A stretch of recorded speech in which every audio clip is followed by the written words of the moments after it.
Thank you, Mr. Chair. Now that the meeting's been called to order, the first item is the adoption of minutes. This is the minutes of the regular council meeting held on Monday, May 12th. Recommendations to approve those minutes. Second.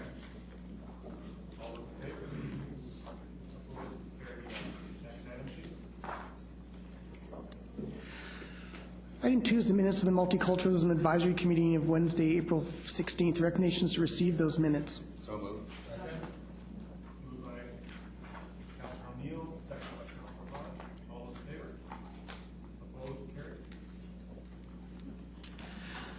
Item 3 is the first item from this evening's public hearing. It concerns City of Coquitlam zoning amendment bylaw number 4484 at 1649 Coma Lake Avenue. The staff recommendation is that council give second and third readings to City of Coquitlam zoning amendment bylaw number 4484.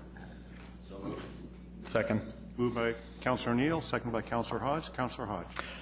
So, you know, this one has really given me a lot. I've given this one a lot of thought because, you know, I really want to see something on that corner. I want to see that neighborhood cleaned up. I want to see that corner, you know, used again. It's you know, it's becoming run down. But at the same time, I recognize that, you know, immediate neighbors have some concerns. And, you know, and I've talked to a couple of people that live in that neighborhood, and, you know, the drawings look great. And it all comes back to, well, is it going to be a florist or is it going to be a 7-Eleven? And that, to me, was really what it comes down to, is that the developer doesn't know what the tenant mix will be, and the tenant mix is going to impact traffic, and it's going to impact noise and other concerns. So I'd like to see this one, I'd like to see us put a covenant on this development to restrict the hours of operation. You know, something that just prevents us from having an all-night, so that we can still protect the integrity of the neighborhood and the tranquility, so that we don't have the slamming of car doors and tires and everything going at 11 o'clock at night. I don't know that we're in a position to pick the hours right now, but I would want to see something that would restrict the hours so that it's not an all-night and, you know, through the night type of operation in there. And I don't know if we can do that now, or if I can move an amendment to make a motion to place a covenant on that, and so that when it comes back at fourth reading, we can discuss a covenant hours of operation. So through Mr. Gilbert, do staff take that as direction, or is there needed? Or should I make a formal motion? I guess it would depend if anyone is opposed to it. I think, in not knowing other council wishes at this time, I would say a motion. However, if no member of council has an objection to that, direction would suffice as well. Okay. I'll make a motion, then we can have discussion about it. Yeah. Do you want to move a motion? We can have a seconder. Wait for a second. I'll move that it come back with a covenant restricting hours, and that staff look at what the hours would be. Do we have a seconder to that motion, please? Mr. Chris Wilson's, Councilor Wilson's seconded it. Can we start another list because this motion takes precedent, or do you want to wait for the full discussion? I've enabled a QB, and I think this item is substantive and should be disposed of prior to debating the item as a whole. So I have on for the motion on the floor. Are we discussing the amendment? Yes. Yes, the amendment. So I just pressed again because you've been clear. We went to that. So I have Councilor O'Neill on the amendment. Okay, just on the amendment itself. So the service station next door is currently operating quite a long hours. I don't know what the hours are for that service station. Pardon me? What hours? It's a full service station operating. I think one of the people here said that operated quite a long time, well into the night. And if, I don't know, we're kind of creating, I'm afraid that we'd be creating some sort of unlevel playing field here if we have tight restrictions on hours for this new development, while the service station, which is right next door, can keep operating well into the night and open up at 6:30 in the morning or whatever it does now. So I'm just not comfortable supporting an amendment like this. You know, this is primarily a a land use issue that's in front of us, and I want to keep it that way right now without a lot more information or something. And maybe it's something we can certainly look at before we get to fourth reading, and we can, and maybe at fourth reading it's a better it's better for us to Well, the motion was for it to be for staff to work with the applicant to bring it back for fourth reading and development permit. So we're not voting on it tonight. Oh, I'm sorry. So repeat the motion for me again. The motion that I have is that staff be directed to negotiate a covenant restricting hours of operation, and that it be brought back in conjunction with fourth reading and the development permit.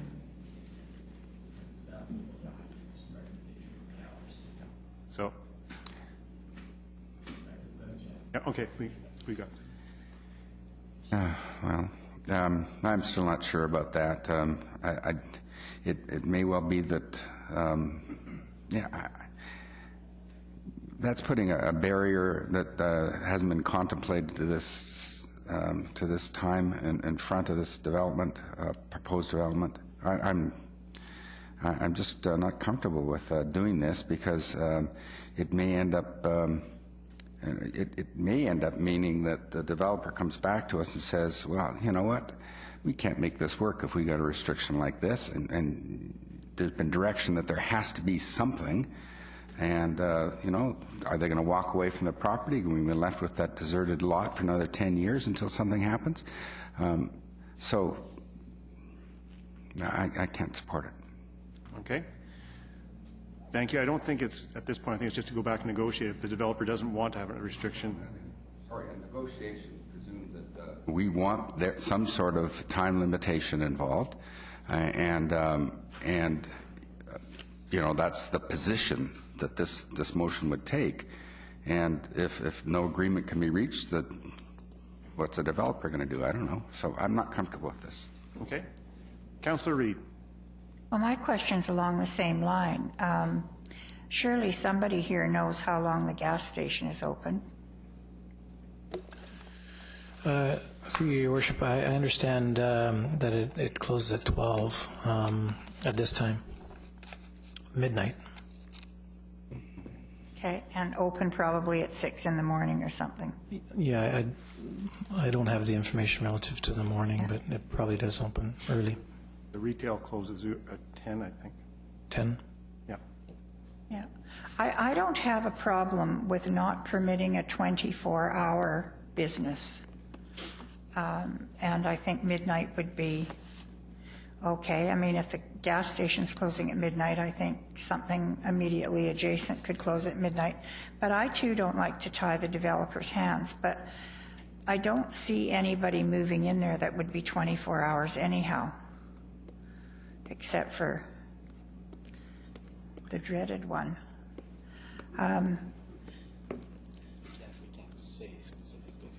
I'm not saying specific businesses. Okay, that's good, thank you. I don't think I can support that. Thank you. Councillor Sikora. Yeah, thank you very much. You know, first of all, we bring businesses into our community, yeah, and they pay very, very high taxes. Probably the highest business taxes in Canada, right here in Coquitlam. Then we're going to restrict their hours of operation. You know, the gas station is 24 hours a day in there, to what I understand. But I'm sure it is. You know, and you know, I can't imagine what business would open up next door to a gas station to be 24 hours a day anyway, operation. But I tell you what, that development is a great development. You're not going to get any better development than that, and a nicer development than that. And I'll tell you what, they can build 8 plaques, 6 plaques, 12 plaques. On that property, can build a lot of things that we may not like as council members. We've had developments coming on that property. We voted unanimously against it. And now here comes a good development, and we're going to try to juggle around or what hours they should operate or anything else. I can't support it. Thank you. Thank you very much. Councillor Wilson. You know, I'm speaking in favor of Councillor Hodges' amendment. I I agree with Councillor Reid. We don't want a 24-hour store. And I'm not going to suggest what hours we should allow, but I think we need to take into account the concerns of the community and try to have something that's in line with what the gas station has now. So I would support sort of at least us looking at trying to restrict the hours so it's more in line with what the gas station is. Thank you, Councillor Wilson. My philosophy would be the same. I would think that I don't want to see something that's 24 hours in there. I don't think it would fit the neighborhood, but as long as it matched the hours of operation of the gas station, I think I'd be fine with that. So that would be what I would see coming back. But I don't think a 24-hour would show up in this location, but I think to calm the nerves of the people in this area about a 24-hour convenience store or something going in there in a close to a residential area. So we have no other speakers to this, so I'll call the vote on this. All those in favor? The vote is again. We haven't read out again. Okay. The staff be directed to negotiate a covenant restricting hours of operation, and that it be brought back in conjunction with the fourth reading report and development permit. Okay.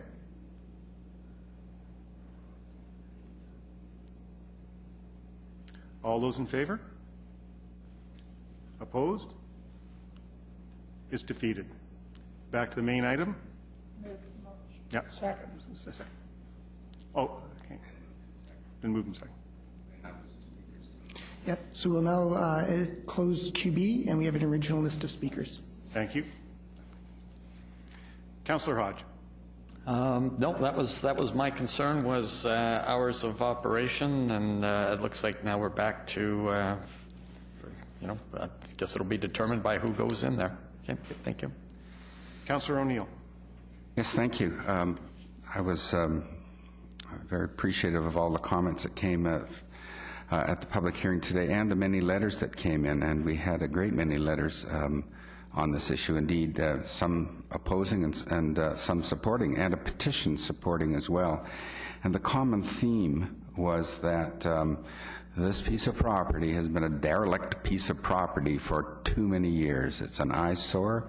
Probably people talk about rats, let's get on with it. Let's get something there. And as I wasn't on council, and other pieces of other proposed developments came, but I know about them, and this is a modest, good-looking proposal. I think completely in line with what we see for the neighborhood. So the two speakers both here tonight said that this will support people being able to walk to a corner store, and it's not. You're not able to walk all the way down with your kids to Como Lake Plaza. When I grew up in Vancouver, I was able to walk to a corner store, and I loved it. We moved to the North Shore, wasn't able to walk to a corner store, and it created problems for us. And when I was old enough to drive, we would drive to a corner store. Not great. So I think it's a good development. I'm pleased to support it. And I think some of the concerns that some of the really adjacent residents have, although they're very honestly expressed and heartily felt, I don't think they're going to come to pass. I got a feeling this is going to integrate with the community very well, and it'll come to be a real asset in the community in the future. Thank you. Councillor Sikora. Yeah, thank you very much. It's a good development. You know, it's probably the best one I've seen that has come forward in here. And I know that, you know, there's some pros and cons for it and against it. There's a lot of support for it. And I remember that property very well. For many years it's been empty and it's been neglected. I remember even one night going for a ride around in a police car with the RCMP to see what the crime is around the city and a few other things. And I can tell you something, you see kids running across that property and, you know, you want to check them out and see, so you're going around the block chasing them and that type of thing. So, you know, really, frankly, it's a good development. It's not overbearing. It's a mild kind of development for that property, and I wish him well. Thank you, Mr. Sikora. Councillor Reid. Oh. You're on? You're on. You just turned it off. You just turned it out. I know, I don't want to speak. Oh, you don't want to speak? Okay. To the I think this is a good development. I think the development from the last time has listened to the community. I think the screening on the background, some of the trees and everything with large 15 to 20 foot trees to start with is a benefit to the area and the community, and the fencing going in behind there to separate it off. So I think you've listened, you've done your homework, you've dropped the floor. So I overall think this is going to make the area better, and I think you've done a good job on it. I'll be supporting this. Councillor Zarrillo. Sorry, Your Worship, I just had one other thing. I forgot that I had notes here. Just a couple of notes to staff. I will be supporting as well, but just a couple of notes to staff. Perhaps we could take a look at the crosswalks there. I think we recently received a picture from a resident that crosswalk is highly faded, and we could probably do some work there. Also, to consider that perhaps we do need to have a meridian, a hard curbed median, median, and also to consider some sort of brick, stone, or very unpenetratable structure as a fence behind the commercial property. Thank you, Your Worship. Thank you very much. See no other speakers? I'll call for the vote. All those in favor? Opposed? Carried unanimously. Thank you. Next item, please. Next item, item 4, concerns City of Coquitlam zoning amendment bylaw number 4441. This pertains to lot area calculation. The recommendation from staff is that Council give second, third, and fourth and final readings to City of Coquitlam zoning amendment bylaw number 4441. So moved. Moved by Councillor O'Neill, seconded by Councillor Hodge. Councillor Zarrillo. Thank you. I do really like many parts of this new proposed bylaw. One question that I did have was about the maximum allowance for the densities through to staff.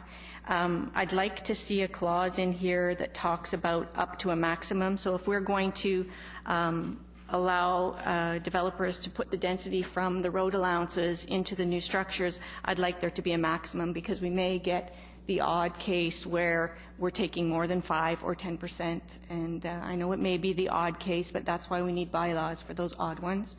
And I would ask that we have a clause in here that says it's up to a maximum, and I don't want to define that percentage. I would leave it with staff. But that's my concern around this. Okay, does staff have a response, please?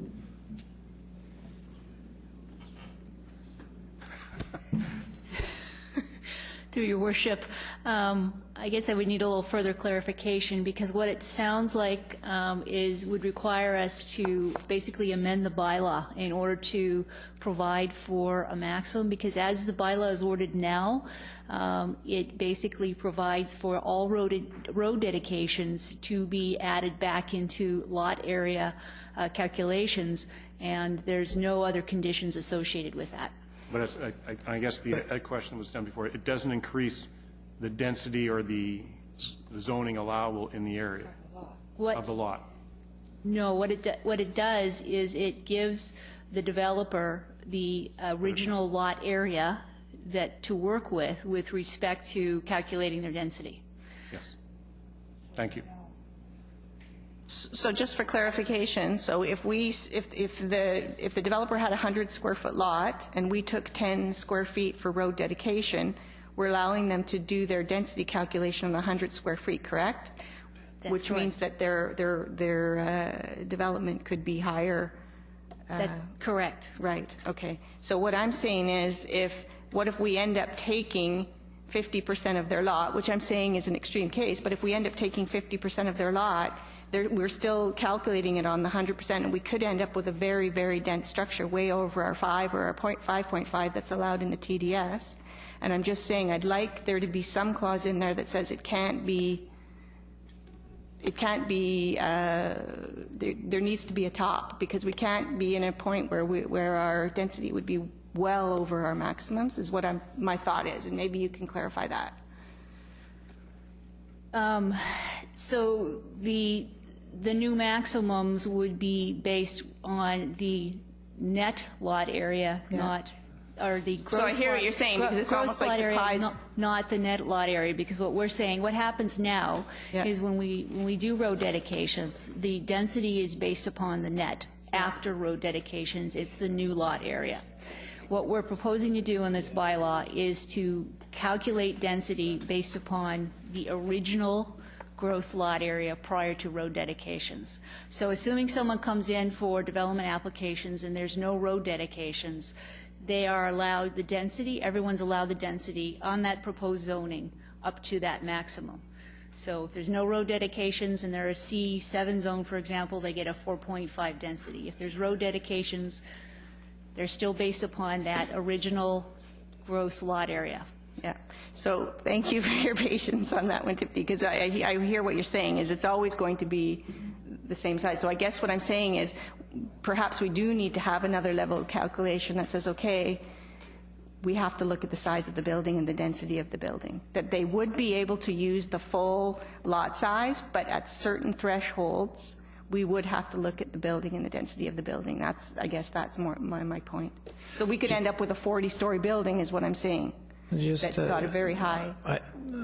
Through your worship, I think that's fairly unlikely. So we're talking about, say if you had a very large site, you know, to take road over that entire site is not very likely. You're not going to be hitting those large percentages of road dedication over, you know, a multi-acre site. I think if you had you're more likely to hit that 50% road dedication if you've got a small site and you end up with road dedications on 3 sides of your site, and then you end up taking a bunch of the land. But you're still limited to the area that was associated with that original site, right? It's not like it was a large site to begin with, and you end up with an FSR based on the original site area. So just in terms of to address, I think, partly what you're referring to relative to, I'm not sure that, you know, it's something that, you know, you're going to experience a 50-story building on a small lot, for example, if that's the concern, by, you know, providing a 50% road dedication. And I think the 50% number is made up. I'm saying I don't think it'll necessarily happen, but I would like to think if that we're doing bylaws that we're accounting for all the exceptions, because it's usually the exceptions that you really need to go back to the bylaws for. So I am I'm going to say it again, I'm uncomfortable with there not being a maximum. It may never need to be used, but I would prefer that we had some sort of a maximum on here, and we can't do it with the math because Tiffany just explained it to me. It's always still going to be the 100% of what they originally owned, but I'm wondering if there is another way. Through your worship, if I could just add to that, there are other provisions in the zones that do manage the height and the bulk of buildings, such as maximum lot coverage, setbacks, those things. And those will also come into play in terms of restricting the ultimate ability for the site to over-densify, I think, I don't know if that's the correct term to be using in terms of what your concern is, but the lot coverage will be, only the density will be calculated based upon the gross site area. The lot coverage, which is the other measure of control that we have here, will be based upon the net, so not the gross. Wonderful. Thank you so much. And I'm sorry, I get there. Okay. Councillor Sikora. Yeah, thank you very much. You know, what bothers me is, you know, we take 15% for road dedication, is fine. But then we go to saying, okay, well, you know what, you can build 22 stories in there, but if you give the city $2 or $3 million, you can go another 20 stories. That's what really bothers me. No question about it. Is the fact that, you know what, it creates a parking problem, a traffic problem, horrendous traffic problems. You go right here to Coquitlam Center, and not only that, what happens that the parking that we have is 1.35. But Councillor Sikora, we're just talking about taking the road dedication. I realize that. So we just stated that. So when all this ties into it, the fact is that, you know, just right here across the street from us is the commercial building and a high-rise, the highest, tallest building in Coquitlam, okay? Guess what? They got 4,000 square feet of commercial. but they got 4 parking spaces for 4,000 square feet of commercial. And the visitors can park there also. Just think about what is happening here in this city. We're going into disaster mode. But So I Councillor- cannot support it. I know what you're saying. This is about You know, this is about road dedication and being. but it works also the same. You take the road and then you give them another 30 stories. Okay. No other speakers? Councillor O'Neill. Yes, so I just getting some concrete information here. So with this, this ensures that a building, let's say that was without a road dedication, with the density could have been, let's say, 24 stories, okay? But previous to this bylaw, when 15% road dedication was deducted from their allowable density, it might have only been allowed to be a 19-story building or something. Now it will be allowed to be up to that 24-story building. And so that's good, I think, because what that does, let's keep this in mind here, the number one thing that we can do to improve affordable housing in this community or any community, to make housing more affordable, is to increase the supply of housing. And when we do something like this, we are allowing the developer to take better advantage of the lot, build 2 or 3 more stories of housing. And so somebody who would say, let's not allow this, is diminishing the supply of housing in the market and therefore adding to the affordable housing problem that we have. So this is one of the reasons that I'm supporting this, is that it will increase the supply of housing in the market.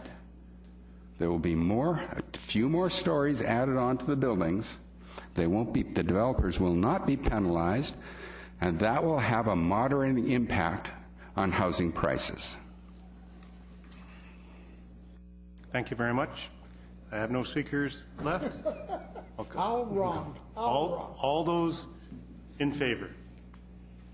Opposed? Councillor Sikora is opposed. Next item, please.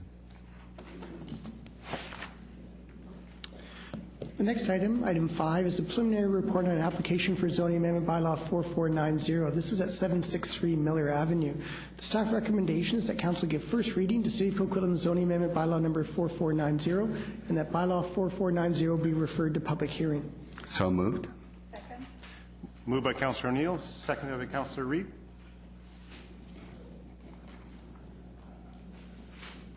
Councillor O'Neill. Yes, thank you. Unless I'm interpreting this incorrectly, I think there's a disconnect between attachment 4, which shows dealing with the parking spaces here, 4 spaces, numbers 3, 4, 5, and 6 in garages, and 4 tandem spaces, 1 and 2, and 7 and 8. However, in the report on page 3, third bullet, accessory off-street parking, it says there are 6 parking spaces and 2 tandem spaces proposed with access from the rear lane. The attachment 4 shows 4 parking spaces and 4 tandem spaces, is that right? Or am I misreading what all this means? Through your worship, we consider the second stall, the deeper into the lot stall, to be the tandem stall. So we give credit to, on that same plan, stalls 1 and 7 as stalls. So then you end up with the 6 stalls, okay. And then the 2 and 8 are the tandem. 2 and 8 are the tandem. Good. Okay. Good. That's all I needed. Thank you. Okay.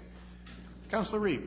Thank you. I believe this is the same architect that's done some other developments on Miller. A couple. One on Miller and some other ones. I know. I'm certainly move this forward to public hearing. I just wanted to make a comment on some of her other work that she's done. She's had different exteriors, and even though it's not that stage, I just thought I'd comment on, I like them better than these ones. But that's a girl thing, so thank you. Thank you. Seeing no other speakers, Councillor Zerillo. I had just a few questions for staff. The first one was about the parking. I'm wondering which of the units get the garage and which of the units get the tandem stalls. Have they determined that? Mr. Randich? Yeah, through you, Your Worship, my understanding is those have not been determined at this time. I think that may be associated with, what ends up being, how they want to market those units in the future, but they're not assigned at this stage. Okay, and my second question has to do with covenants, which is, I guess we're going to talk about that tonight, but my question is what covenants can be in place to ensure the street is not used for the people that get assigned to the tandem spots rather than the garage or vice versa? Is there any way? Streets, public parking. Through you, Your Worship, the streets are a public space, and the public's obligated to follow the regulations of the street, and they're available for anybody in the public. And so we can't really, normally a restrictive covenant restricts the use of the actual land affected, so it's registered on the property title, so you only restrict the use of that property, the use on that property. So I think what I might be hearing is we have 2 garage spots for 4 spots, which may not get used if the garage gets filled. There's not enough room for cars to park directly behind the garage, so we don't have parking there. Then we have 2 tandem spots where it might be used for just 1 car because we already know that there's many people that don't use the tandem spots because it's very inconvenient. So it could be that of the 8 spots that we have, 6 of them may want to park on the city street. Is that plausible? Your Worship, I'm not sure that I'd like to speculate on that. I guess the issue in terms of our zoning bylaw is it does require 1.5 stalls per unit, so they do meet the zoning bylaw in terms of providing 6 stalls for the 4 units. They are providing the 2 additional tandem stalls to provide some relief of pressures related to parking. The other benefit of the proposed development is it is eliminating driveway access out on Miller Avenue and does free up that frontage to provide additional street parking. So that's another benefit relative to parking. Thank you. Okay, thank you. I just have a comment here, and I guess it came last time, and Mr. raised it on a tour. With the garages, the ability to pull the garages further forward more so we can have parking on the let-down in behind, that would create area for visitor parking or something that would add to the parking. I know there's a small sod area here, but if you could pull that forward 3-4 feet, you might be able to add some parking parallel behind the garages to increase for potential visitor parking in the back. Your Worship, that's certainly something that can be considered on in future applications. What typically happens with these neighborhood detached residential properties is they're relatively restricted in their size, and there's requirements for outdoor amenity space provisions on the site for each unit. And so in order to provide those, I think they're labeled on here sod and lawn and different outdoor amenity spaces on the site, they're very tight in terms of fitting everything in. So if you push the garage, you end up cutting into some of those other spaces. So there's typically not a lot of additional space to do those changes. Well, when we went up to North Vancouver and we saw these type of housing up there, one of the things we did see, and Mr. Leva was there and we talked about this, was pushing the garages further forward because it does give that extra visitor parking off the back. And we may have variances or whatever to consider, but I think it's something we should consider because it gives that apron as a driveway off the back to add a couple extra parking spaces behind the garages, which I think would alleviate the issues. And in North Vancouver, they did do that through a lot of the areas up in the area. They made it part of their policies. Or when you get into these areas, what we talked about before, and I think we have to consider this, is the lane dedication in those should be a wider dedication off the back to create that ability, because you're putting more cars and traffic on the laneway, that you should be looking at a wider standard for the laneway off the back. I like the design that she has done before. She's been receptive to our concerns before, so I'll make those notes now, and I'll move this on to public hearing. But I do think that's an area that we, from a staff perspective, we have to get a handle on, the laneways, the width of the laneways, and that apron parking off the back of these garages to add for visitor spaces across the back. So those are my comments. I now have Councillor Wilson. I share Councillor Zarrillo's concerns about parking. And I was wondering about having driveways in the front, and then I actually did the calculations, and there might only be one extra spot if you do that. But I'm under the impression that this type of housing choices model has not been done very often yet, so that we don't really know how it works in reality. Is that correct? Your Worship, I think there was a large process that was gone through for the city in terms of reviewing other successes in other communities. I think that the city has approved quite a number of them, and they're all in the process of being built, so we haven't, kind of realized seen them in place for a number of years and observed them ourselves in our own community to any large extent yet. Do we have any idea approximately how many cars per household we have in a typical single-family housing area in Coquitlam? These are 1,800 square foot houses, I believe. Your Worship, I think that's something that I recall our transportation group did previously report on. I'm struggling for what the numbers are at this time. I think at the time that the neighborhood detached residential zone came forward, those numbers were on the table in terms of setting those requirements at the 1.5 stalls per unit. However, I don't know what that number is offhand. Because I went and visited the property, and it's not really that close to transit. It's not. I wouldn't say it's necessarily within walking distance from the Coquitlam Evergreen Line station. So I'm just assuming that there's going to be a lot of cars probably in each household. They can provide that at a public hearing. Yes, through your worship, I was just going to suggest that one of the things that we could ask the applicant to do as part of the public hearing brief is to prepare a shadow parking analysis of the on-street parking in the area. Yep. My concern, though, is that if we keep approving more of these on this street, if every development is requiring 3 or 4 spots per lot, I mean, all we've got is 3 at the moment. So if every house needs 3, then there's no place for visitor parking. There's, I see so many houses where there's 3 or 4 cars per house as it is, right? So I know this was all discussed when the housing choices model was approved initially, but I just don't feel comfortable with the number of spots that are there. Thanks. Thank you. Councillor Hodge. So here we are at first reading. We're already talking parking, and it concerns me as well because I know we're going to hear about it. So I'd like to sort of look and sort of see what our options are. I appreciate we can get a report when it comes back. I agree with Councillor Asmundson. I look at that garage and think if you pushed it back so it was even with spot number 2 and spot number 8, you'd have 4 more spots on the driveway.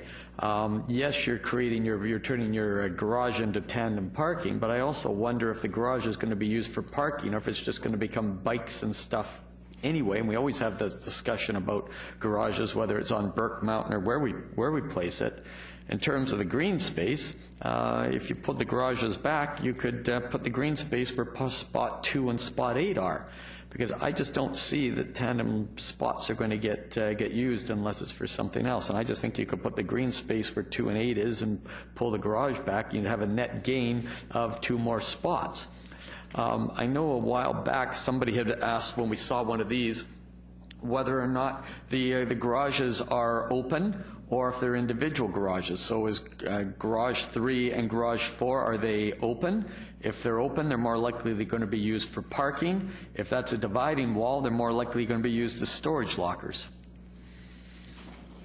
And I'm just wondering, I'm assuming that each one of A, B, C, and D gets 1 spot inside, and the last person in gets their spare spot becomes 2 and 8. So I'd really like to, when this comes forward, have a better idea of how the parking is sort of attached in relationship to the houses.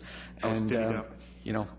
sorry? Divvied up. How it's divvied up, yeah, and how it's, you know, how that's going to be assigned, because I just don't see spot 2 and 8 being used, and it might as well be grass. We could certainly bring that back with the public hearing report. Okay, thank you very much. See no other speakers? All those in favor? Opposed? Councillor Wilson's opposed. It carries. Next item, please.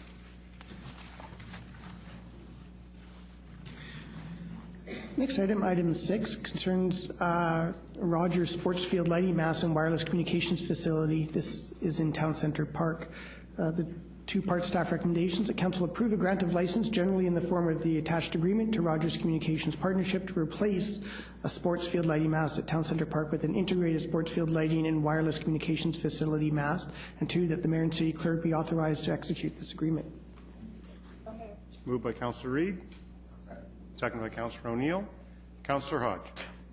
So my understanding is the mast that's there, it is functional right now. The light is functional, but the actual structure would come down and then be replaced with an entirely new structure capable of supporting this, or is this just an add-on? New structure. Your Worship, this would be a completely new mast. It needs to be a little bit larger in order to support all the equipment that would be going on top of it. Okay. So we are about to redo a field, Town Centre North, and it's going to require 4 light poles. I'm wondering, and that's going to be built this September, I'm wondering why we just don't have them build one of those 4 light poles for us. We keep the one we have, and we get somebody to pay for one of the 4 new ones. Okay. Your Worship, my understanding from facilities is that we can't use the mast that is being taken down. I don't think it fits with the new masts that are going up in the new field. This particular location was chosen because of proximity to the field house and the power plant. It would be much more difficult to move that apparatus out into the middle of the field somewhere, so that was why the location was chosen. It just seems like a waste and a lost opportunity. Okay, thanks. Okay, Councillor Sikora. Yeah, thank you. You know, my concern is the lighting has been very, very good in the Town Centre Park, Stadium, and places like that. Now, we're going to be lowering some of those lights. That's a different issue. This is standards, you know. This lighting staying the same. But the lighting stays the same height? Yes. Through Mr. Eloeva? The proposed lighting mast replacement is not going to affect the lighting levels on the field. It's simply to accommodate a telecommunications array. So all we're doing is adding some more lighting. No, we're just the lighting staying the same. And just no addition to any lighting or anything else. Just what it is. Just through the chair, there is no change in the lighting of that field. It's simply a replacement of a lighting mast to the same lighting levels, but that lighting mast will accommodate a telecommunications array. Okay, thank you. Thank you. Seeing no other speakers? All those in favor? Opposed? Carried unanimously. Next item, please. Thank you. The next item is a notice of motion concerning the city's procurement policies. The staff recommendation is that council give consideration to the following notice of motion presented by Councillor Cirillo and seconded by Councillor Wilson at the May 12th regular council meeting. Following a series of whereas clauses, the motion before council is therefore be it resolved that the City of Coquitlam directs staff to enhance the procurement policy to include the encouragement of using local suppliers and services while still maintaining a procurement system that is responsive, cost-effective, and open to public scrutiny. As per our procedure bylaw, Councillor Cirillo has the ability to speak first. Could you activate her mic, please? She's going to, there. Okay. Councillor Cirillo. Thank you, Your Worship, for the opportunity to speak first on this item. And what I would like to ask, and maybe I can do it or the clerk can do it, but the actual motion hasn't been read in full, not the night it was presented and not tonight. I'm wondering if there's an opportunity to read it in full, or you don't usually do that. Mr. Gilbert, sir. We do not typically read the whereas clauses, but I'm open to council's direction to do so. Go right to the therefore what's to be resolved. Okay. So That's general procedure. You can read it if you want. okay, I just don't remember that from other notices of motion that I've heard, that we didn't go through the entire piece. So, if you don't mind, I'd like to then. Go ahead.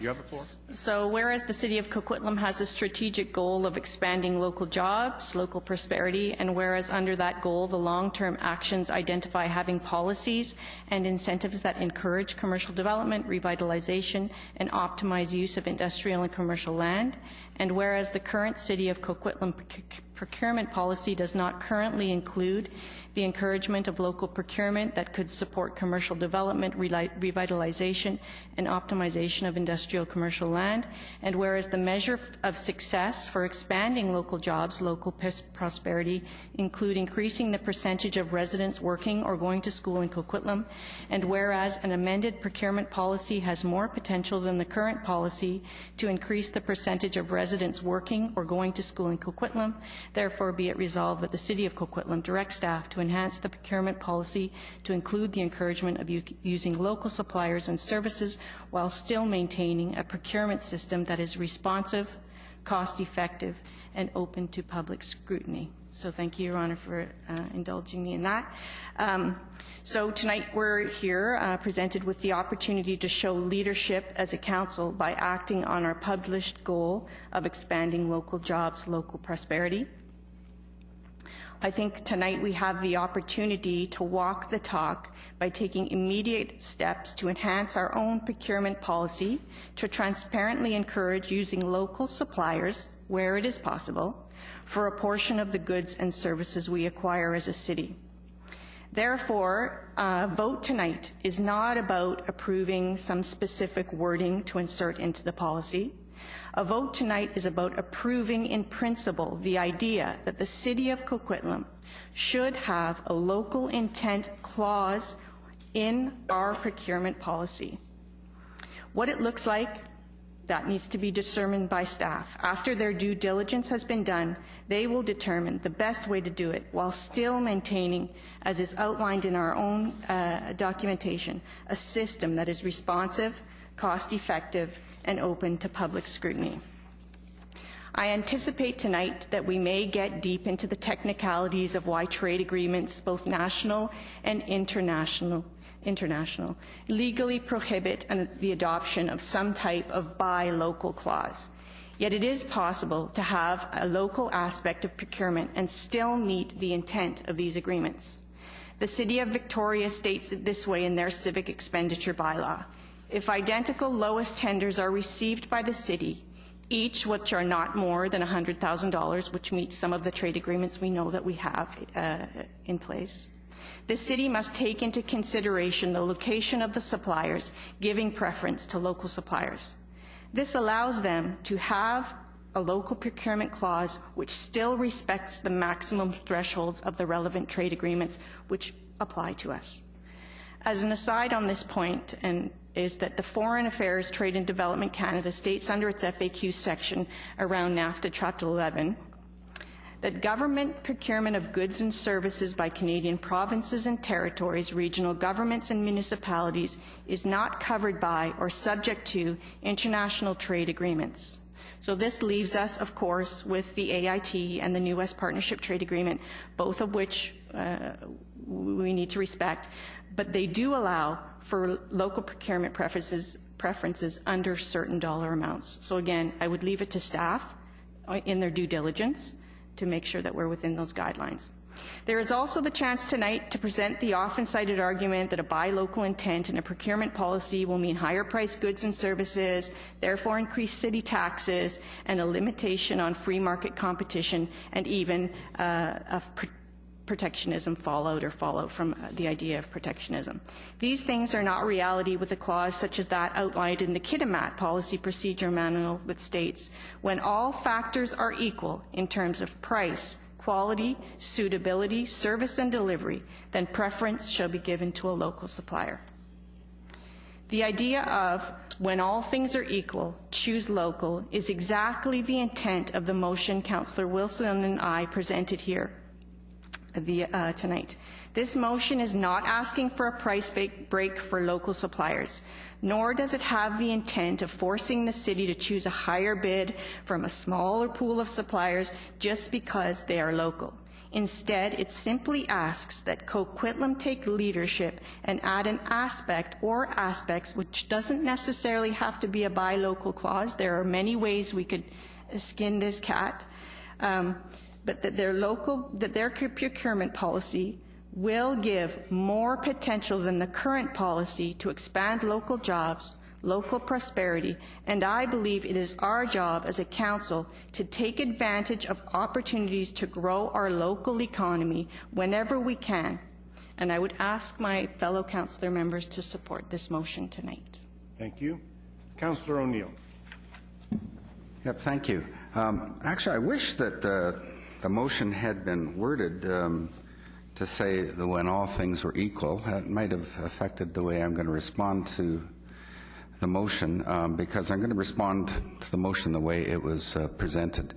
And I'll have some other comments and questions at the end about when all things are equal, because that's a new element that's been added to this. Why it wasn't in the original, I don't know. Let me start with a bromide, an old expression that I actually introduced a few weeks ago. If it ain't broke, don't fix it. And I actually don't know where the initiative for this is coming from. I don't hear this from the business community in Coquitlam or in the Tri-Cities, from the Tri-Cities Chamber of Commerce, that they're clamoring, that they feel, that they're being shut out from their rightful share in providing civic services or product or anything like that. They know there's a level playing field out there, and they're very happy to compete in that level playing field. And they also are quite aware that that very level playing field that allows for equal competition between potential suppliers to the city has the beneficial effect of keeping down the prices that the city of Coquitlam has to pay for its products and services. So I don't know where this is coming from that we say that we have to do this, because I don't think the system is broken. Now, the motion, however, did state that that the city of Coquitlam has a strategic goal of expanding local jobs and local prosperity. Yes, it does. But the question then is, does this, where's the evidence that having a policy like this, that provides some sort of preferential treatment for local suppliers and services, would actually end up expanding local jobs and local prosperity? I don't see any evidence of that at all, and it could, as Councillor Zerillo suggested, actually lead to higher prices, at least as the motion is written, not as it was explained, but potentially then too. And I'll get to this when all things are equal later on.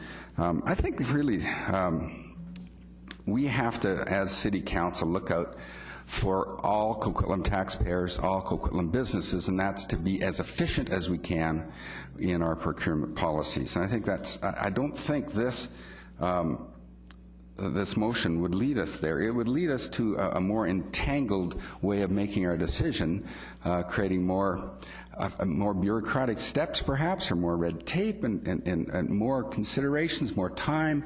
And I just think, it may lead to creation of jobs, but those jobs may be in City Hall as they try to implement a policy like this.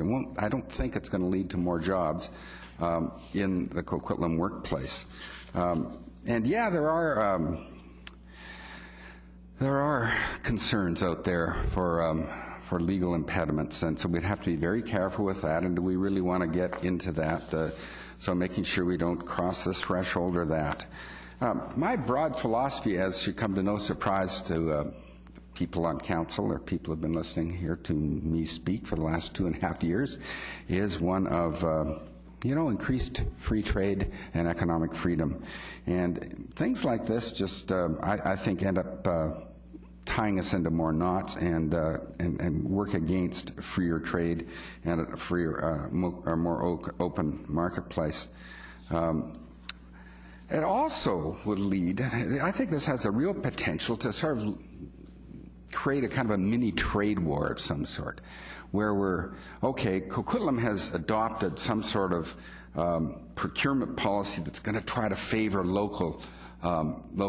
local suppliers. Well, then Port Coquitlam's going to have to do it, then Port Moody, and then pretty soon our local suppliers are going to be shut out from these surrounding markets and only going to be able to supply to us. Yes, maybe the devil is in the details on this thing, but this just opens the door to all of these problems, a motion like this. So I don't want to see a little trade war. I want to see the system, which is working very well, to continue unencumbered by a motion that would support a policy for which I don't know that there's any clamoring to have enacted. So again, if it's going to produce jobs, I think it's going to produce jobs in City Hall for people trying to figure out what this means and to try to enforce it. And therefore, let's think, before I say my final word on this one, when all things are equal. Well, when are all things actually going to be equal in any bid? I don't know if you've been involved in business like this. I mean, there's always dollar differences. It's a very, very, very rare time when for a bid for a specific product comes in exactly the same. Two bidders come in at exactly $75,888.02. It's not going to happen. So if that's the intent, when all things are equal, when there's two identical bids, I mean, that's just not going to happen. Why are you even going through this? So I think that really the intent behind this is not this exactly all things are equal, that there is sort of something to give preferential just to Coquitlam, and I think that's to the detriment of Coquitlam residents and to Coquitlam businesses. And so therefore I will not be supporting this motion. Thank you, Mr. O'Neill. Councillor Sikora. Yeah, thank you very much. You know, I got to congratulate Councillor Zarella for bringing it forward. A number of years ago, when I was the mayor, we had a policy of if everything was equal, support the local businesses. And it's not a case of going to Port Coquitlam to the drugstore to buy a package of gum from Coquitlam, or somehow somebody from Port Coquitlam going to our shopping center and do a little shopping. I mean, this is not that at all. So, you know, you throw the free trade around, trade wars around, and everything else. The fact is that, you know what, very, very simple. You take, Mr. Allard is sitting here in the council chambers, okay? You know some road paving. Guess what? Jack Seawee couldn't do any road paving in Coquitlam.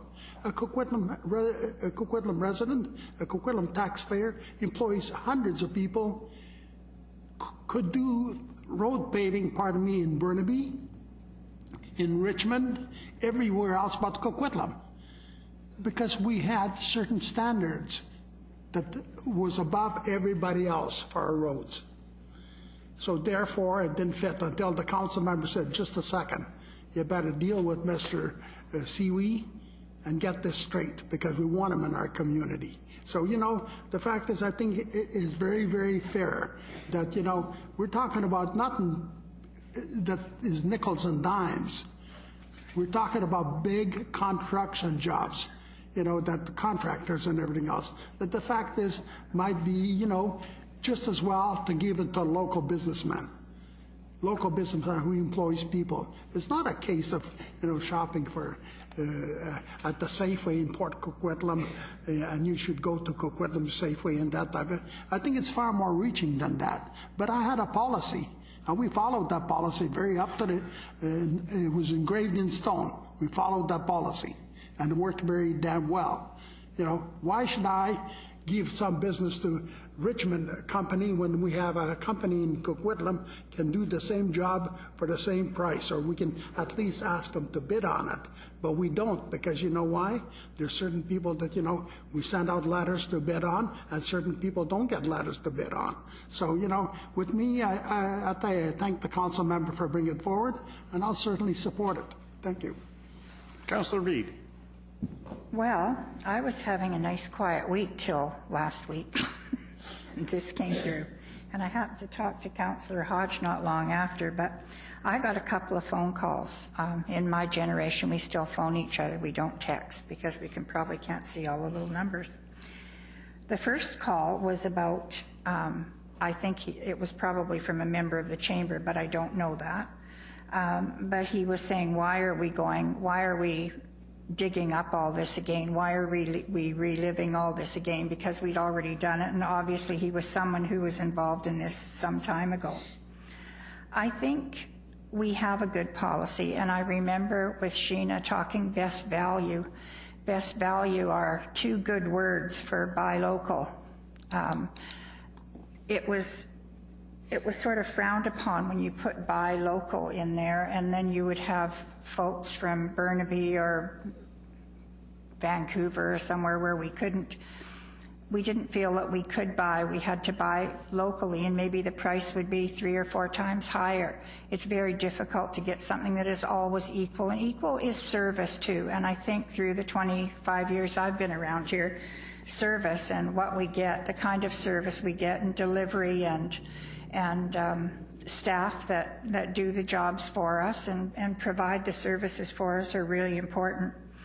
So I had the one conversation, and then I got a phone call, and it started off, Councillor Hodge told me to try and write it down. So it started off like, pardon? Okay. It started off with, what are you morons doing now? And I'm, excuse me? So he says, well, what are you thinking? And it went on to say something like, we've gone through this so many times in the past, and as a longtime business owner, I sort of thought we had all this stuff settled. Even the Chamber of Commerce got involved for us, and that went on for a couple of minutes. We pay the highest business taxes that I know of, and most of the businesses in Coquitlam are small businesses.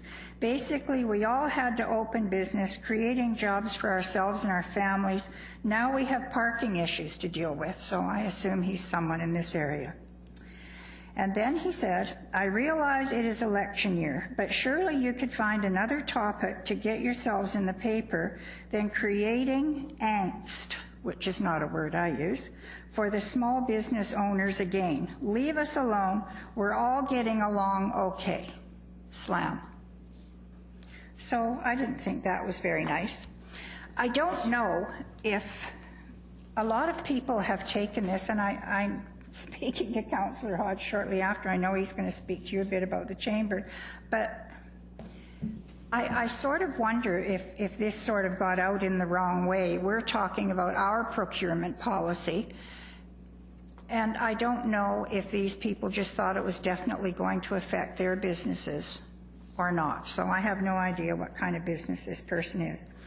But best value was the word that after many, many, many, and I look at Sheena, many hours of debate on this issue, were the two words that we came up with that sort of suited us best, that we could put in our procurement policy, that we thought covered everything the best we could.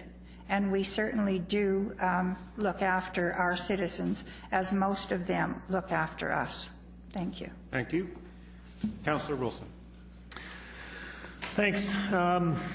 Just say one thing before I get into it. We didn't add, all things being equal into the motion because we just assumed that was taken for granted. Right? We were never wanting preferential treatment for our businesses. It was always the assumption that all things being equal.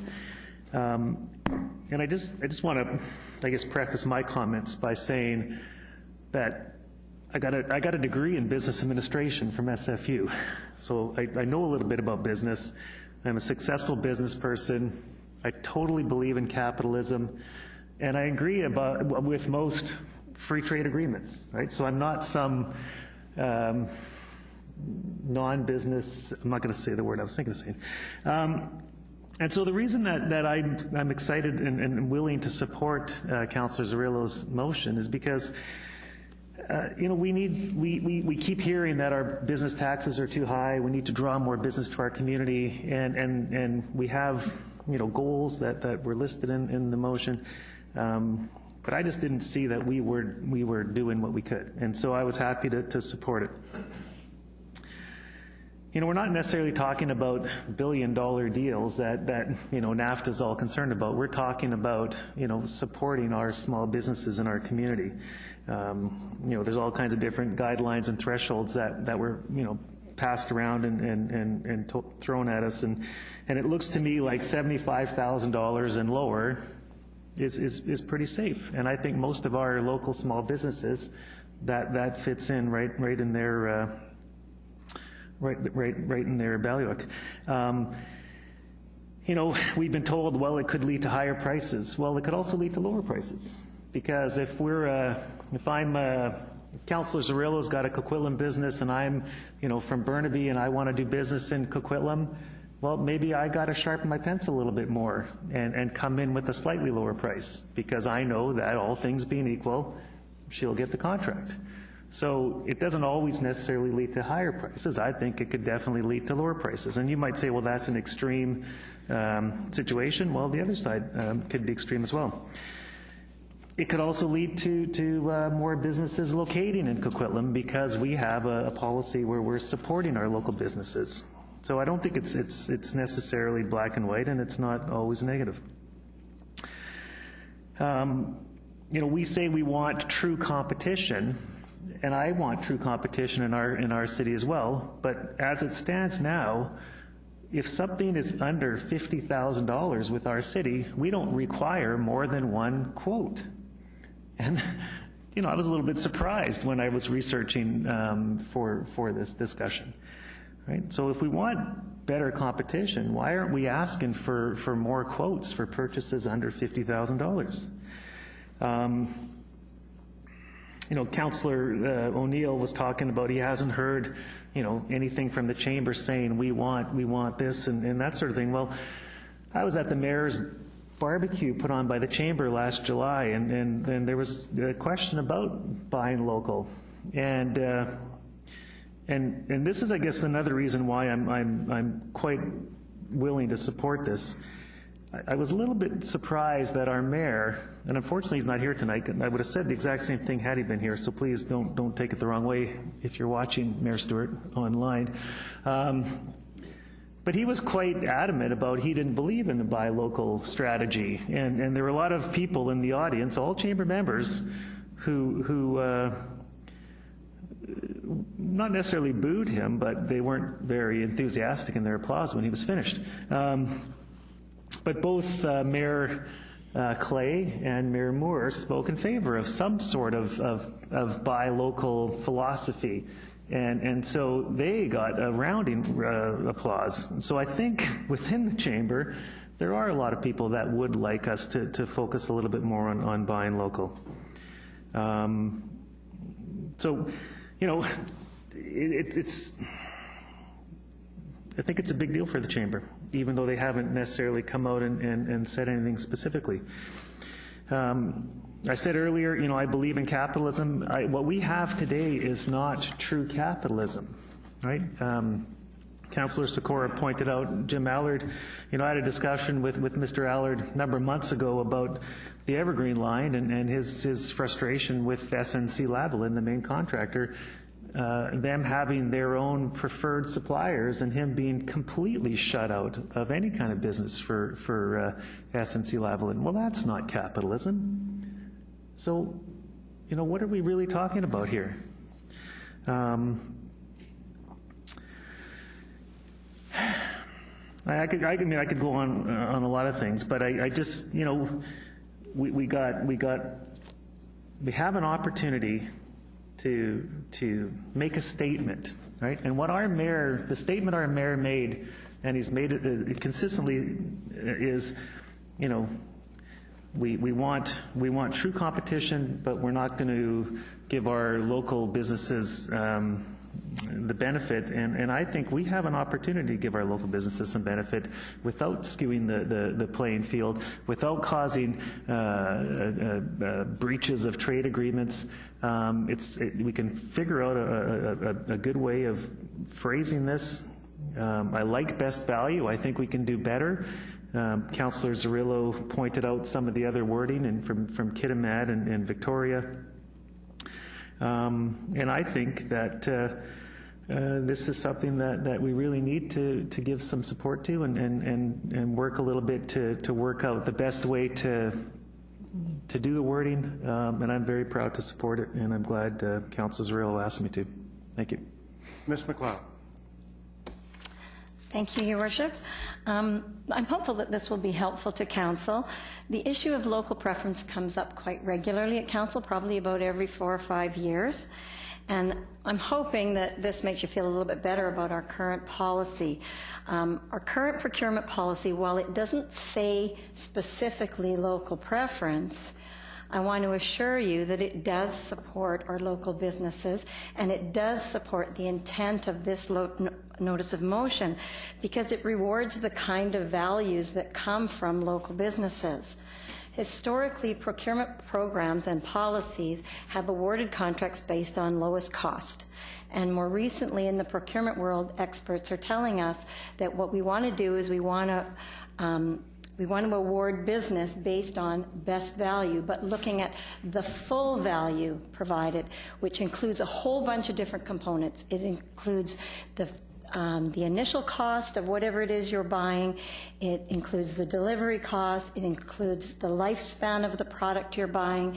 It includes the maintenance service costs. And by looking at the whole value, we are able to recognize the value that comes from local suppliers without using those local preference words. If you use those local preference words, what happens is it can have the effect of deterring certain non-local people from bidding on your work. And the reason for that is it costs money for all of these proponents to put in a bid for any kind of work. It takes time and resources to put in the bid, and if they believe that there is a bias that may prevent them from winning, they are less likely to put in a bid, which over time and in the long run may reduce the competition. So best practices in purchasing policy say go with best value. But I can assure you that the kinds of things that we look at in Coquitlam that are the evaluators for best value include things that are very obviously more valuable from local suppliers, because a local supplier will have a lower delivery cost. A local supplier will be able to meet certain service demands more easily. They can have quicker response times. We also look at things like environmental impact and sustainability things. So a supplier that is not driving all over Hell's Half Acre to get here is probably going to have lower greenhouse gas emissions. And we value all of those things. I want to assure you that we do try to support our local businesses, and we do recognize those value components. We just don't have a stated bias that says local, because we do not want to deter anyone from bidding, and we do want to make sure that we follow the spirit of the intention that comes from all those free trade agreements. We want open, fair, and transparent bidding processes. In the event that we put local preference words in our policy, we need to then advise all the bidders that we have a local preference. That may cause some non-local bidders to not want to bid. So we are supporting our local business. We are recognizing those things, absolutely, but we're recognizing them in terms of value, not in terms of location. Hopefully that will make everybody feel a little bit better about our current policy. Thank you, Mrs. McLeod. That's helpful. Councillor Hodge. First, I want to thank Councillor Zerrell for raising this, because I completely agree with the intent of trying to create jobs and support local business. And I've over the weekend, I've had a chance to talk to just about, I think, almost every councillor. I've talked to them about it. I've even had a chance to talk to some people within the chamber. And Industry Canada reports that small business creates 78% of all the jobs in the private sector, and locally, our local businesses pay about 30% of our tax base. So we want to encourage business development, and I want to see more jobs, and I want to support our existing businesses.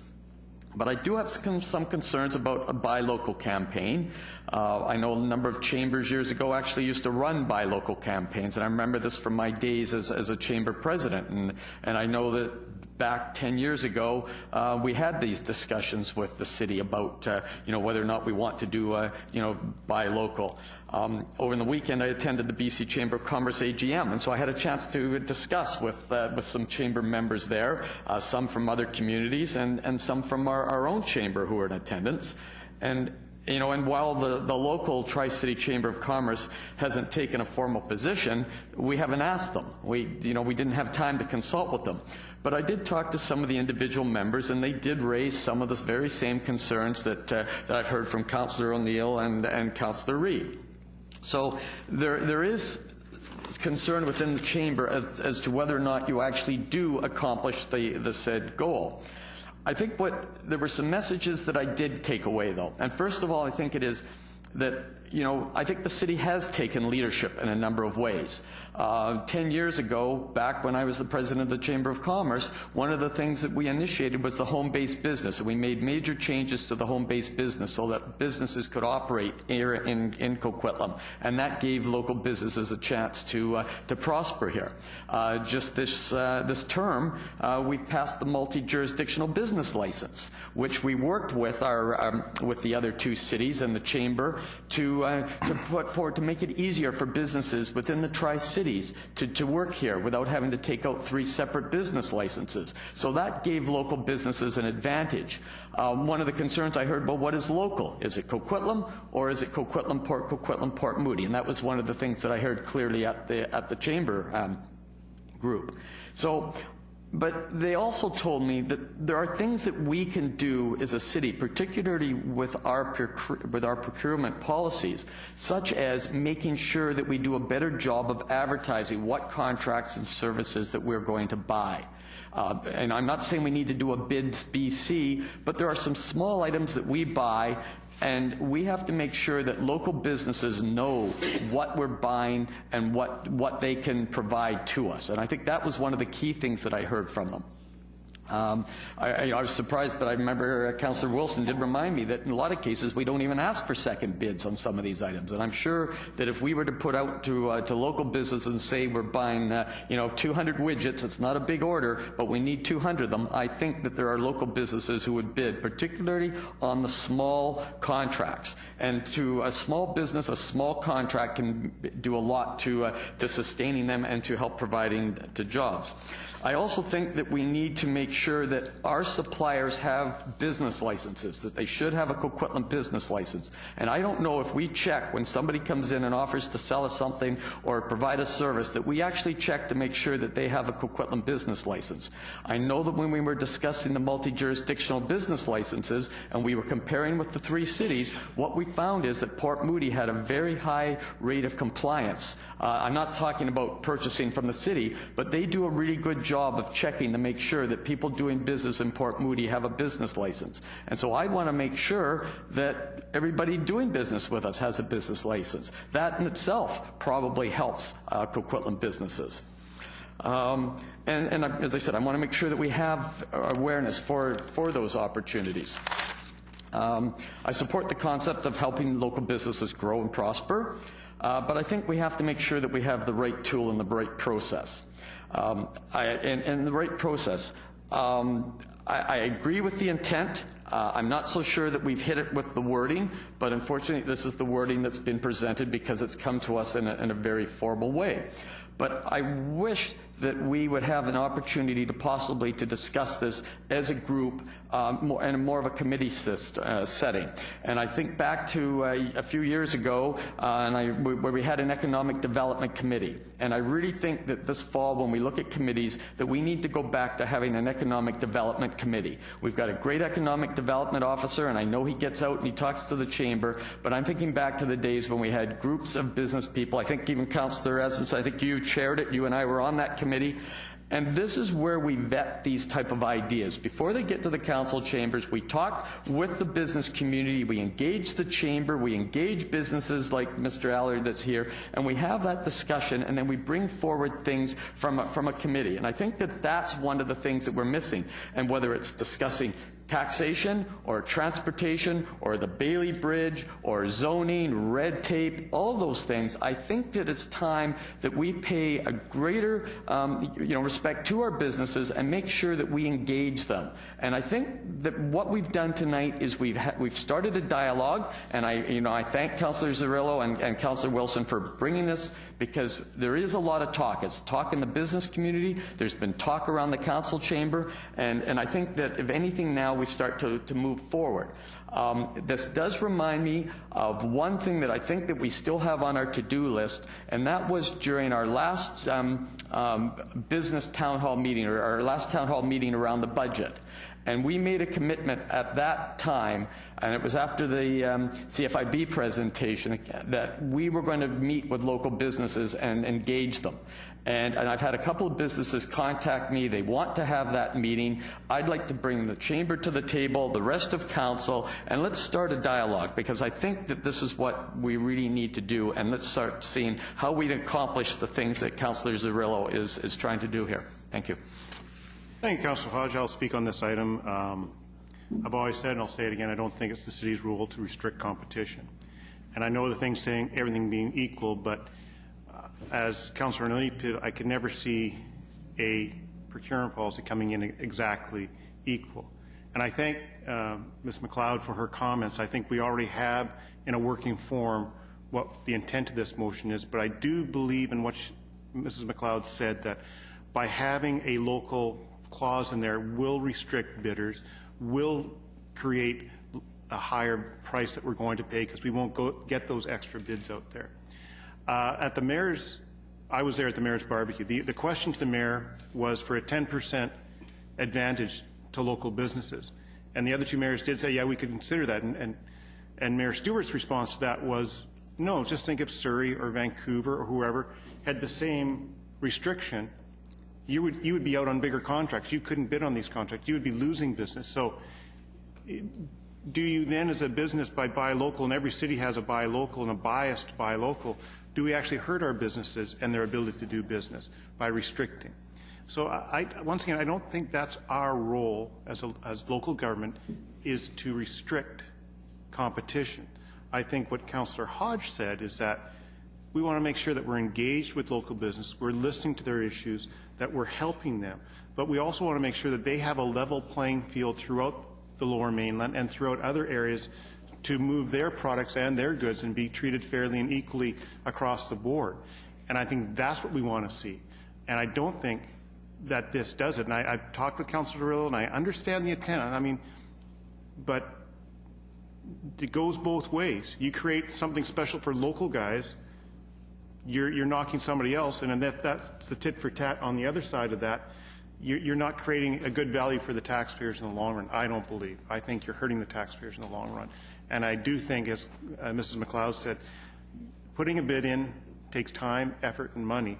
And if there's going to be a consideration that it could be biased, people won't bid, and that could cause a problem. So I can't support this, but I'm willing to take Councillor Hodge's suggestion that we can discuss different things in different ways. And I think I never wanted to see the Economic Development Committee go, Mr. Hodge. It was gone. I fought to keep it. But I do think it was a good committee that reached in there. And I remember in our committee that a lot of the things that we talked about in that committee we've accomplished. We've done some good streamlining of our business licensing, our application process. We've done a lot of good things to make things better for business. And I think that's our role as policymakers, to streamline, make things better and easier and simpler to understand for business, to make them more efficient in how they operate and deal with City Hall. And I like the idea of making sure if we could have, through the business licensing or an emailing, bid opportunities out, something that I think could be created. I like that idea, Councillor Hodge. Thank you for raising that. So I will call for the vote. All those in favour? Oh, hang on. Could I have a... I'll allow her since she was the mover. Yes, go ahead. Thank you. Thank you, Your Worship. So thank you for the opportunity to speak. And I just wanted to say I hear a lot of assumptions. I hear a lot of assumptions going around and not a lot of grounded facts. This is one of the reasons that the motion is presented this way. The motion is presented this way as an intent.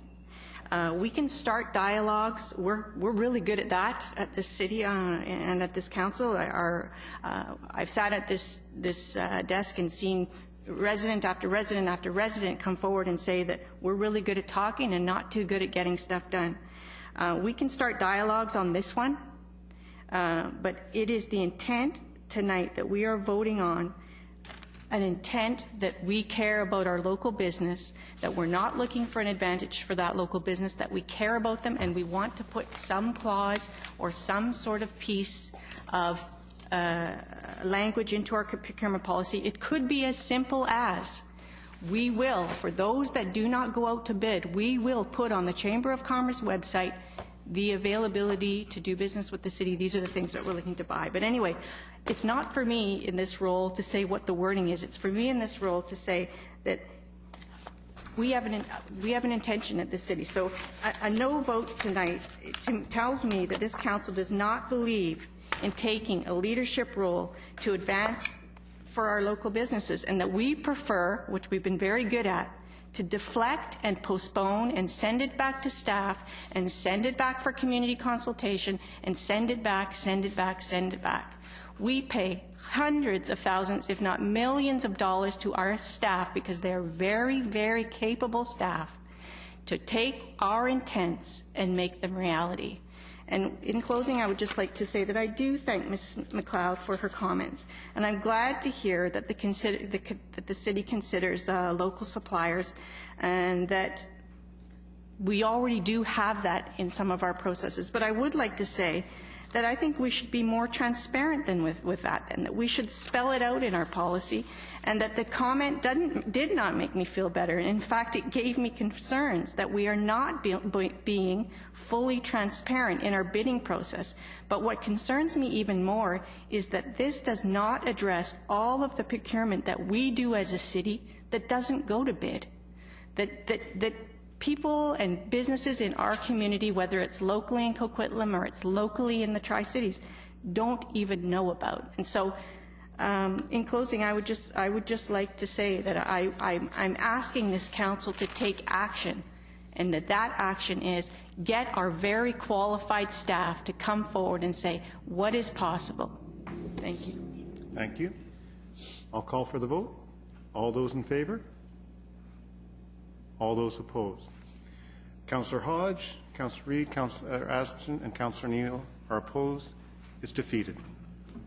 That's the end of the items. No, Mr. Chair, we have one other Metro. item. Item 8 is the Metro Vancouver Board and Brief for their meeting of May 2nd. One of our board representatives is here to respond to questions, if any, and that the staff recommendations that council received for information in the Metro Vancouver Board and Brief. No questions? Is anybody move receipt? No. Moved by Councillor Reid, second by Councillor Hodge. All in favor? Opposed? Carried unanimously. Mr. Chair, that's the last formal item on this agenda. Councillor Sikora. Yeah, thank you very much. You know, I noticed in Saturday's paper where the federal government has got $2.6 billion for facilities and for infrastructure for BC. And I hear that Port Coquitlam has applied for their sports facility.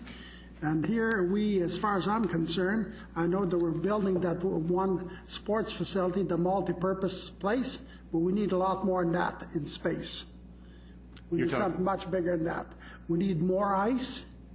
We need the tennis.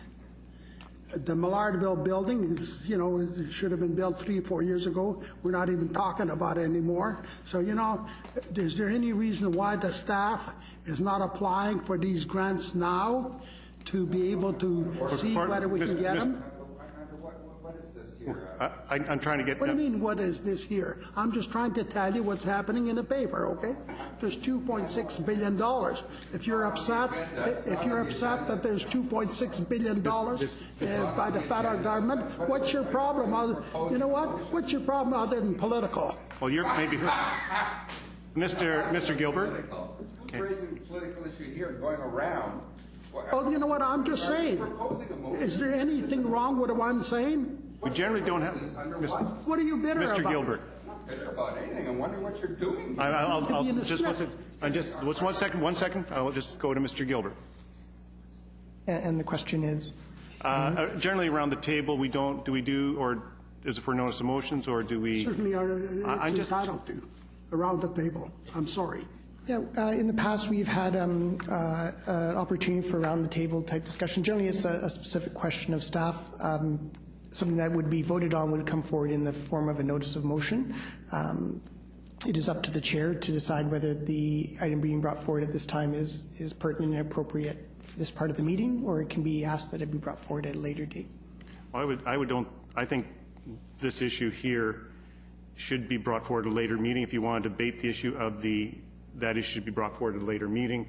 You're talking about the Canada Gas Tax Fund that was just signed between the federal government and the province on there for that, but I don't think that's an issue. All I'm saying for the staff to investigate it, and maybe we can start applying for these funds. I'm quite sure they are. Very, very, they're nodding simple. their heads. They are. That's all I'm saying. That's what they are. You're doing. And if they're doing it, it's news to me. Well, they are. Okay? They always apply for any grants that are out there. Thank you. Motion to adjourn. So moved. Moved by Councillor Reid, second by Councillor Sikora. All in favor? Yep. Thank you, everybody. Have a good night. Question period? Is there a question period? Yeah. My name is Jim Allard. We have a gravel company called Allard Contractors Limited, and we have a ready-mix company called Coquitlam Concrete. And I must say, I have never heard so much goobly-gook in my life. What you guys are talking about here is, and Mr. O'Neill, with all due respect, your oversight of procurement in this community is terrible. You need to do some work. But let me tell you what's going on here. We've got $1 billion project, the Evergreen Rapid Transit, and they consume concrete, 150,000 meters of it, and it's a fixed price contract. SNC Lavalin gave that contract half to Lafarge and half to Rempel. We know that our price was as good as or better. We know that our quality is better, and we know that our service is better. We could not, we could not bid on that job. And I'd like to read you something, because I was in Kelowna on... Mr. Allard? Yes, sir? This is about procurement. Is this on the notice of motion, or it has to be on an agenda item tonight? Well, it was on the notice of motion. I'm just clarifying. Yeah, absolutely. It's a procurement. And I'm talking about the procurement policy that you discussed here tonight. I'd like to read you something, this was a Liberal policy resolution. Some industry and government RFPs, requests for proposals, are too big and too risky for small and medium-sized enterprises, SMEs. We are a medium-sized business. To participate, local businesses are at risk of being shut out of many of these opportunities as a result. BC businesses are competitive but need a level playing field in order to compete. The government must be responsive to the needs of the people of the province and must seek the responsible participation in the economic and social development of British Columbia. The solution, government should find ways to encourage industry to provide opportunities to BC SMEs in the procurement and supplier contracts. Additionally, government should set an example by right-sizing its own bid packages to ensure a fair playing field for the broader range of businesses. Mr. Allard, do you have a question? This is a question, but do you have a question, please? My question is, tonight you voted on a procurement policy that forecloses existing businesses from actually bidding on work in this municipality. And I can't believe that you won't review the procurement policy. And by the way, just so you know, we do pay taxes at the 4th highest rate in the province. We pay the highest rates of wages, driver wages, and we can't even do business here. And by the way, your procurement policy has, as Councillor Sikora said, you're favoring the wind vans and the Imperial pavings rather than seaweed for the asphalt. I mean, I am excited, obviously, but I would hope that you would bring back this. And you talk about stakeholder consultation. I never even heard about this procurement policy. You think it's like I've never been here before. Why couldn't you include the construction industry in a review of this procurement policy? Anyway. We're not reviewing a procurement policy. We were asked simply that it was a notice of motion to talk about if everything is in a policy about a local. It is also under the TILMA and the Western Canada legislation that only allows up that 75,000 and under. Anything above that is covered by free trade agreements that provincial and federal legislation restrict our ability to open up those. And Ms. McLeod, you can. I think the project that you're actually speaking about at the moment is a provincial project. It's not the city's project. We do advertise all of our proposal opportunities on BC Bid and on the city website, so it is open to everyone. And what we're trying to do is to make sure that we maintain a policy that is open, fair, and transparent to everybody. And we have a number. The result of the existing policy that we have is that we have a very long list of Coquitlam suppliers, one of which is Jack Seeley, as a matter of fact. Hey, but by the way, my question is, though, the procurement policy should include both the provincial government and the federal government. Hey, guess what? Why shouldn't we be allowed to bid openly, fairly on a project in this community? Why is it that we can't get a third of that work? Can they not divide by 3 instead of 2? But that's not us. Jim, we can't do anything. Guess what? You have a liaison here that deals every day with EGRT. Her name is Tracy. I've never met her. But every day you're doing it. And by the way, I did bring this up in Kelowna, and I will be meeting with Todd Stone and Amanda. But this here came as a bit of a surprise to me, and I would like to think that we're a reasonably successful business in this community, and I would like to have some input. And guess where we're going to be tomorrow morning? We're going to be at Douglas College at the Chamber of Commerce, 7:30 to 10 o'clock, issue on businesses, how can the Chamber support businesses with the Evergreen Rapid Transit? Well, if it keeps going the way it is, we won't be in business. Hey, we got truck routes. We can't get through the construction zones. There's just no dialogue here. And you know, with all due respect, Mr. O'Neill, your overview, you need to dig down into the issues here so that some of your local businesses can figure out what the hell's going on. Anyway, my question is, why don't you revisit your procurement policy, both municipally and provincially? We have nothing to do with provincial procurement. We are governed by, we are a child of federal provincial. We do not exist. So they control us. We do not control them. Take it up at the UBCM then. You do have vehicles and avenues to support this. And just because we've got a couple of lefties over here putting this forward doesn't mean that's a reason not to support it. Anyway, you want my question again? I would like to ask if you would reconsider your procurement policy and Coquitlam's position with the procurement policy with the provincial government. I'd be willing to answer any questions. No. Well, press your mic, please. If you're not. Ms. McLeod, I believe that Mr. Allard's company are on all our lists, are they not? Jack Seeley Company is one of our suppliers, absolutely. Hey, but guess what? A pipeline road is restricted from 6 a.m. to 10 p.m. When you call for tenders that require night paving, we're foreclosed from bidding on that. Oh, how do you help that? When we have concrete that's got to go out late at night, if we don't get a permit, then we're either penalized or ticketed. What kind of help is that? Well, there's a lot of things that you need to work on in your procurement policy if you're going to try and support local businesses. Because if you keep supporting us the way you are, we won't be here. Councillor Sikora. Yeah, thank you. Mr. Allard, how many tickets have you got lately? $25,000 worth.